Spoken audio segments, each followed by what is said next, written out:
समस्त को जुहार। तो फिर गोटे नुआ भिड नहीं आसीछे। स्वागत करुच्छे आपको मोर यूट्यूब चैनल ऑनलाइन सेवा विथ रंजू। आज भिड से माँ बापा मान लगे बहुत जरूरी है जेन मैंने निजर छुआ के केन्द्रीय विद्यालय थी बा केवीएस थी पाठ पढ़ाबार लगी चाहसन। तो बंधुगण केवीएस थी बालबाटिका 1 2 3 आ क्लास 1 लगी ऑनलाइन रजिस्ट्रेशन आरंभ हो गलान। आज मुई आपण मानके सहज थी मोबाइल थी घरे थी करी केनता करी रजिस्ट्रेशन करबे सेटा स्टेप बाय स्टेप बतामे। तो वीडियो के टिके भी स्किप नहीं करबे देखुन आ लास्ट तक निश्चय देखबे। ठीक अच्छे मोर भाई बहन मैंने फॉर्म भरबार आगु पहला ये सब जिन आपंकर पाखे रखिथुन छुआर बर्थ सर्टिफिकेट छुआर पासपोर्ट साइज फोटो आउ मोबाइल नंबर आपंकर ईमेल आईडी आउ आपंकर कैटेगरी सर्टिफिकेट जदि एससी एसटी ओबीसी ईडब्ल्यूएस जेनटा भी अच्छे आपंकर से सर्टिफिकेट आप पाखे रखिथुन। रजिस्ट्रेशन शुरू करबार आगु गोटे अनुरोध करुचे जदि वीडियोटा पसंद लगवा बेले गोटे लाइक करबे सब्सक्राइब करबे आ मते कमेंट करी जणाबे आगे मैंने मते बहुत भल लागसी आपनकर कमेंट पढ़ी करी। तो चलून बेसी आ डेरी नहीं करूँ सांगे सांग केनता कर रजिस्ट्रेशन करसन जे मुई आपनको मोबाइल स्टेप बाय स्टेप बते दउचे आपन ध्यान से देखुन। सर्च करबे देन टिके स्क्रॉल करबे फर्स्ट जो admission.kvs.gov.in वेबसाइट आसवा क्लिक करबे देन देखुन आपनकर ऑफिशियल केवीएस रा ऑफिशियल वेबसाइट ओपन हो गला। ऊपर के देखुन 3 डॉट अच्छे टच करबे टिक करबे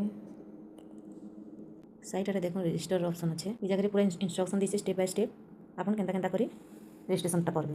ठीक अच्छे टिक करबे फॉर्मटा बाहरी जाए फर्स्ट अच्छे ई जगह अप्लाई फॉर क्लास टाइप करबे आपनकर छुआर एज बर्थ सर्टिफिकेट देखिक जेते होचे से हिसाब रे ई जगह चूज करबे बालबाटिका 1 2 3 की क्लास 1 3 ରୁ 4 इयर्स भितर होते बालबाटिका 1 रे रजिस्ट्रेशन करि पारबे 4 ରୁ 5 वर्ष होते बालबाटिका 2 रे करि पारबे आउ 5 ରୁ 6 वर्ष भितर जदि रोचे बालबाटिका 3 रे करि पारबे आउ 6 ରୁ 9 वर्ष भितर क्लास 1 रे आपन एडमिशन करि पारबे।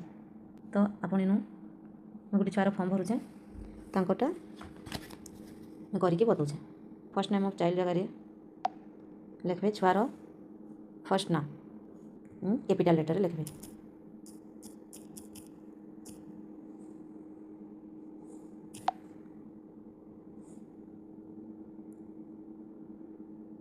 देन तले मिडिल नेम कही जदि मिडिल नेम किसी अच्छे टाइप करबे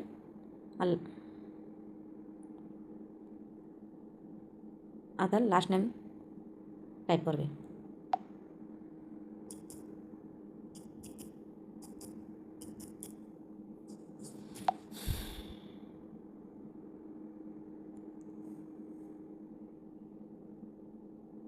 मिडिल नेम कही जदि मिडिल नेम किसी अच्छे टाइप करबे जदि छुआ दिमागी रूप से किसी तार प्रोब्लेम अच्छे तो ये जगह नो थे नो टाइप करबे आउ येस थे येस टाइप करबे आमर केस रे छुआ किसी तार प्रोब्लेम नहीं तो आम नो टाइप कलु देन तार डेट ऑफ बर्थ जगह टाइप करबे देखुन जगह कही क्या मध्यस्थी केवीएस कर्मचारी के पुत्र की पुत्री है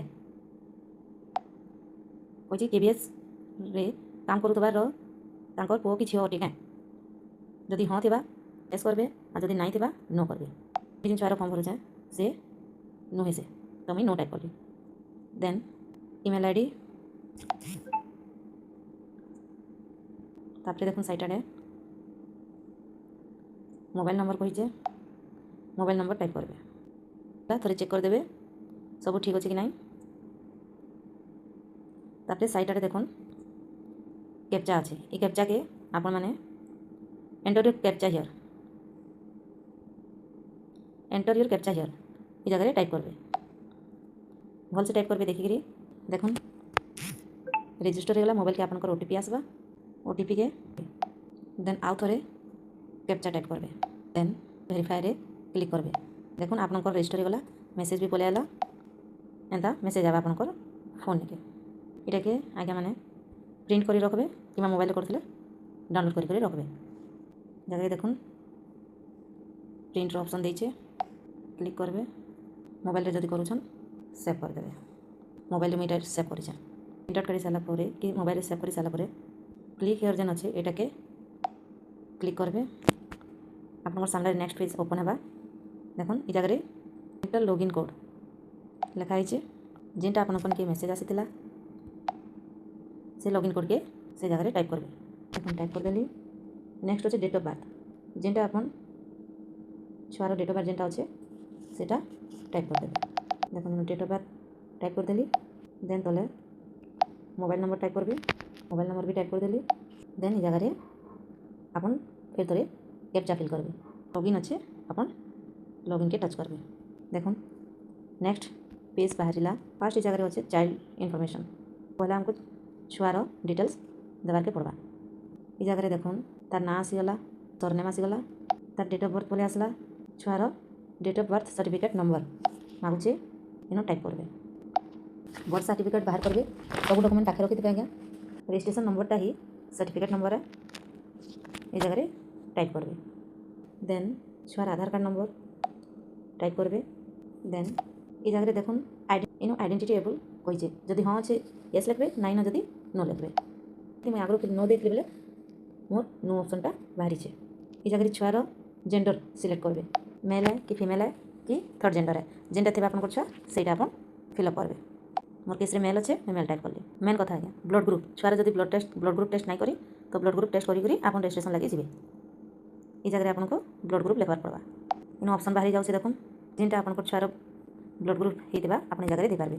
तापर देखुन कास्ट कैटेगरी मांगे आपन जेन कास्ट थे ये जगह टाइप करबे। आपन जेन कास्ट थे से कास्ट जनरल ऑन की ओबीसी ऑन की एससी ऑन की एसटी ऑन आपन टाइप करबे। देन लास्ट रे देखुन आपन कास्ट सर्टिफिकेट रो इशुइंग अथॉरिटी किए सेटा आपन लिखबे। ये जगह देखुन कास्ट सर्टिफिकेट रो नंबर लिखबे। देखो इनो टाइप कर देली। देन लास्ट देखुन इनो कहे प्रमाण पत्र जारी करने की तारीख इनो टाइप करबे केन डेट रे जारी होता। देखो इन सब मुझे फिलअप कर देली। तापर लास्ट देखबे सेव एंड कंटिन्यू ऑप्शन थी सेव कंटिन्यू क्लिक करबे टिक करबे। ये जगह मदर लैंग्वेज मागुचे मैं छाड़ी देती टाइप कर दूचे। छुआर मातृभाषा काना है लिखबे। आप हिंदी थे हिंदी लिखबे, ओडिया थे ओडिया लिखबे, अलग किसी भाषा थे से टाइप करबे। ठीक अच्छे देखुन सब कम्प्लीट होगला। देन सेव एंड कंटिन्यू करुचे सेव होगला। देखो नेक्स्ट पेज ओपन है। ये जगह कहीचे पेरेंट डिटेल्स। अच्छा पेरेंट डिटेल्स फिलअप करमा। इनो कहीचे आप एक अकेले अभिभावक हैं आप एकला अच्छा क्या जब नाई थे नो रे टिक करबे हाँ थे येस रे टिक करबे। मदर डिटेल्स बाहर आपन फर्स्ट टाइटल लिखबे, माता का पूरा ना लिखबे, तापर नेशनलिटी लिखबे, कंट्री ऑफ रेसिडेंस लिखबे, स्टेट लिखबे, सिटी ऑफ रेसिडेंस लिखबे, एड्रेस लिखबे और पिन कोड लिखबे। देखो जगह कही want to copy mother's resident address to autofill father resident address. माँ बापा एका संगे रोते येस करबे ना तो नो करबे। देखो मोबाइल नंबर देवे। जगह ईमेल आईडी शो हो जगह मातार क्वालिफिकेशन केते अच्छे लिखबे। जे आपन गोटे गवर्नमेंट एम्प्लॉय क्या कहीचे जदि थे नाई थे न लिखबे हाँ थे येस लिखबे। देखो ऑक्युपेशन मांगी जे काम करते पोस्ट अनुजाई टिक करबे और नहीं करते नॉट वर्किंग लिखबे। तार पाखे देखुन ये जगह ऑर्गेनाइजेशन कहीचे किन जगह काम करुछन बोली पचरईचे जदि नाई थिबा बेले इनो नाई बाहर ऑप्शन जदि काम करुथे बेले आपको डिटेल पचरा ऑर्गेनाइजेशन रो ना वार्षिक आय केते आपनकर तापर डेस्टिनेशन एटा सब फिलअप करवा के पड़वा। देन देखुन इनो फादर डिटेल्स मांगी देखो इनो टाइटल लिखबे, नेशनलिटी जेनटा मुई मदर थी फिलअप करथली सब ये जगह मदर्स डिटेल्स जेनटा देइतिली ये जगह फादर्स डिटेल्स रे भी सब ऑटोमेटिक बाहरी जावा खाली ना चेंज करवा पड़वा। देखुन ऑटोमेटिक सब डिटेल्स बाहरी जाइए nationality, state of residence, country of residence, तापर सिटी ऑफ रेसिडेंस और पिन कोड। देखुन से पचरई do you want to copy father's residential address to autofill mother residential address. तो ये जगह माँ बापा एका संगे रोते तो एड्रेस एका थी आज एका संगे नहीं रोते अलग अलग थी तो आपनकर सुविधा अनुजाई आपन फिलअप करदेवे। देखो ये जगह फादर मोबाइल नंबर देवे, फादर क्वालिफिकेशन देवे, तांकर ऑक्युपेशन देवे, इन डेस्टिनेशन देवे, ऑर्गेनाइजेशन जेन प्राइवेट सेक्टर काम करते कि जेन भी इन ऑर्गेनाइजेशन ना देवे जेन जगह काम करते जगह इनकम सर्टिफिकेट रो एनुअल इनकम मागवा आप जगह टाइप करबे इयरली केते इनकम होची। देन देखो सब डिटेल्स चेक करदेवे फिर थोड़े भल से लास्ट के सेव एंड कंटिन्यू रो ऑप्शन थिबा अपन सेव करबे। नेक्स्ट आमन के चाइल्ड रो सिबलिंग विषय पचरुचे ये जगह कही देखुन please fill the details of siblings if there are no sibling you can skip this step. तो यार मतलब बुझमा सांग मैंने जदि केन छुआर भाई बहन अच्छे बोले ये फिलअप करेंगे और जदि नाइन बोले ये आप स्किप भी करेंगे। तो मोर केस रे छुआर बड़ भाई गोटे अच्छे एड डिटेल्स के क्लिक करबे। क्लिक करला फास्ट ना भरबे, तापर जेंडर, तापर तांकर छुआर डेट ऑफ बर्थ, तापर से पाठ पढ़ुछन कि नहीं, केते क्लास रे पढ़ुछन आ तांकर स्कूल प्राइवेट है कि गवर्नमेंट है एटा टाइप करबे। देन ई जगह एड रो अच्छे ऑप्शन आपन एड के क्लिक करबे। देखुन ई जगह रे तांकर सिबलिंग रो डिटेल बाहरी गला आपन चेक करबे। जदि किछि मिस्टेक तेबा एडिट रे क्लिक करबे आ जदि सब ठीक तेबा कंटिन्यू रे क्लिक करबे। एबे कहिछे चॉइस ऑफ स्कूल कहिछे चॉइस ऑफ स्कूल रो पेज पले आला। देखुन ई जगह रे इंपोर्टेंट कहिछे आपन तीनटा अलग अलग स्कूल रो विकल्प बाछि पारबे। First select school 1 choose state of school. देखुन चूज स्टेट ऑफ स्कूल ई जगह रे टच करबे। केन स्टेट रे आपन पढ़ाबा लागि चाहछन ई जगह रे सब टोटल इंडिया रो ही सब लिस्ट अछि। आपन ओडिसा रो बोले ओडिसा रो लिखबे, अलग के राज्य रे रोचन बोले से राज्य टाइप करबे। तापरे इनो देखुन सिलेक्ट स्कूल विद्यालय का नाम चुने कहिछे माने स्कूल रो नाम बाछ कहिछे। टच करबे केवी रे ओडिसा रो पढ़बार के चाहछन ई जगह रे सब लिस्ट बाहरिबा। भल से देखबे आज्ञा आपन छुआर जेन डिस्ट्रिक्ट रे थिबा से डिस्ट्रिक्ट आपन जेन रहउतबे सेटा सिलेक्ट करबे। मैं सिलेक्ट कर देली स्कूल। इनो कहिछे निवासी विद्यालय की दूरी माने आपन जेन रहउतन तेनु आपनकर घर केते किलोमीटर अछि। इनो कहिछे 5 किलोमीटर के समान अछि कि बराबर अछि कि कम अछि कहिछे। आ ई जगह रे कहिछे 5 किलोमीटर नो अधिक अछि कि अधिक अछि ना बोली करी कहिछे। इनो देखुन आज्ञा कैटेगरी 1 रोटा कहिछे पूर्व सैनिक माने जे सैनिक रे काम करतबा तांकर छुआ कि सेंट्रल स्कूल रे जॉब करतबा तांकर छुआ ई जगह रे कैटेगरी 1 रे रहबा। कैटेगरी 2 रे रहबे चिल्ड्रन ट्रांसफरेबल। कैटेगरी 2 रे रोचे children transferable and non transferable employee of autonomous माने जेन जहाँ ट्रांसफर हेबार अच्छे से पहला कैटेगरी 2 रे रखा जाए। 3 नंबर कैटेगरी रे से छुआ मैंने पढ़े स्टेट गवर्नमेंट एम्प्लॉई मान छुआ मैंने जेन मान ट्रांसफर हेबार कि नहीं ट्रांसफर हेबार भी गवर्नमेंट एम्प्लॉई रे छुआ मैंने 3 नंबर कैटेगरी रहबे। 4 नंबर कैटेगरी रे जेन छुआ मैंने हायर ऑटोनोमस रे पढ़बार लगी पब्लिक सेक्टर रे undertaking institute of higher learning of the state government की ऑटोनोमस बॉडी रो जेन छुआ मैंने थे से माने 4 नंबर कैटेगरी रे आसुछन। अब 5 नंबर कैटेगरी रे एनी अदर कैटेगरी रो छुआ मैंने 5 नंबर कैटेगरी रे आसुछन। अदर जेन माने RT SC ST 5 number category रे आबे। तो ई जगह रे सब चेक कर देबे। देन लास्ट रे सेव आउ कंटिन्यू रो सेव कर देबे। नेक्स्ट आमन के आसला एबे पेरेंट्स ट्रांसफर डिटेल जदि ट्रांसफर नेबार अच्छे पेरेंट्स ट्रांसफर डिटेल्स देबे। सेव एंड कंटिन्यू के टच करबे आउ आगु को जिबे। देन आपन के आसला नेक्स्ट पेज अपलोड डॉक्यूमेंट रो छुआर फोटो अपलोड करबार के कहिछे। फोटो रो साइज आज्ञा 200 KB रहबार अच्छे तानो बेसी हेले अपलोड नहीं पारे कि नेबे। ई जगह रे चूज फाइल यारे छुआर एटा फोटो देबे और तले बर्थ सर्टिफिकेट रो फोटो अपलोड करबे। तो देखुन डॉक्यूमेंट अपलोड हो गला। व्यू के जगह अपन चेक करि पारबे।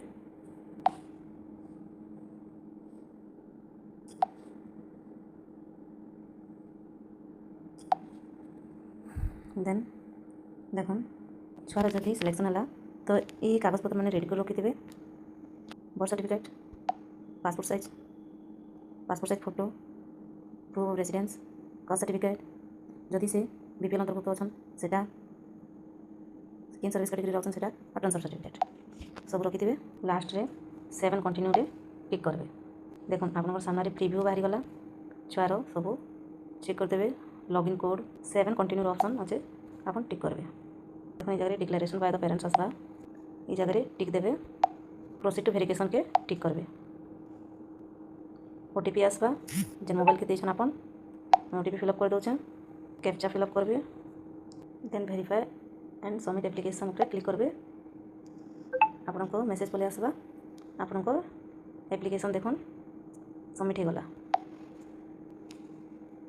देखुन आपन को application submitted view submit application रे क्लिक करबे।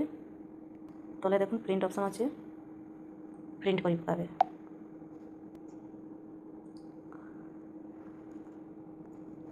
प्रिंट करि पकाबे मोबाइल कले सेव एज पीडीएफ करबे सेव कर देबे। सक्सेसफुली आपनकर छुआर केवी रे अप्लाई हो गला।